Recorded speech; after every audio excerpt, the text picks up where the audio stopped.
হ্যাঁ, আমি অনিন্দ। এখানে বসে জিরাফ দেখছি। সামনের দিগন্ত বিস্তৃত বিরাট প্রাঙ্গণে জিরাফ এদিক থেকে ওদিকে হাঁটছে।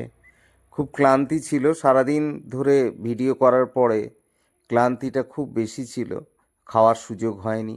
তাই কি একটা পপকর্ন আর কোকোকলা নিয়ে বসেছি। একটু জিরিয়ে নেয়া, একটু অবজার্ভ করা, মানুষ অবজার্ভ করা, প্রাণীতে অবজার্ভ করা, বাচ্চাগুলো কি করছে, কিভাবে খেলছে, কে কি কথা বলছে, কত ধরনের গাছ।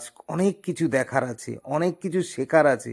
প্রত্যেকটা প্রাণীর মধ্যে থেকে প্রত্যেকটা গাছ, প্রত্যেকটা সব জায়গাতেই কিন্তু শেখার জিনিস রয়েছে। প্রত্যেকের মুভমেন্ট, বাচ্চাদের মুভমেন্ট।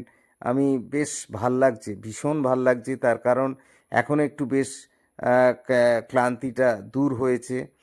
খেয়ে খুব চারপাশে দেখতে পাচ্ছি, প্রাণীদের মুভমেন্টগুলোও দেখতে পাচ্ছি। গাছ, কত ফুড কোর্ট রয়েছে, কত ধরনের খাবার রয়েছে, কত রকমের গাছ রয়েছে, হোর্ডিং রয়েছে। আমার ভীষণ ভাল লাগছে, ভীষণ অ্যাকচুয়ালি এক্সেলেন্ট লাগছে।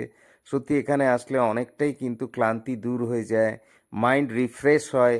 রিফ্রেশমেন্টের জন্য খুবই ভালো। দেখুন কত চাইনিজও দেখা যাচ্ছে, এরা এসছে এখানে। প্রত্যেকের মধ্যে একটা সৌন্দর্যের একটা প্রতি আকর্ষণ রয়েছে, প্রাণীর প্রতি, ওয়াইল্ড অ্যানিমেলসের প্রতি আকর্ষণ রয়েছে, গাছের প্রতি আকর্ষণ রয়েছে।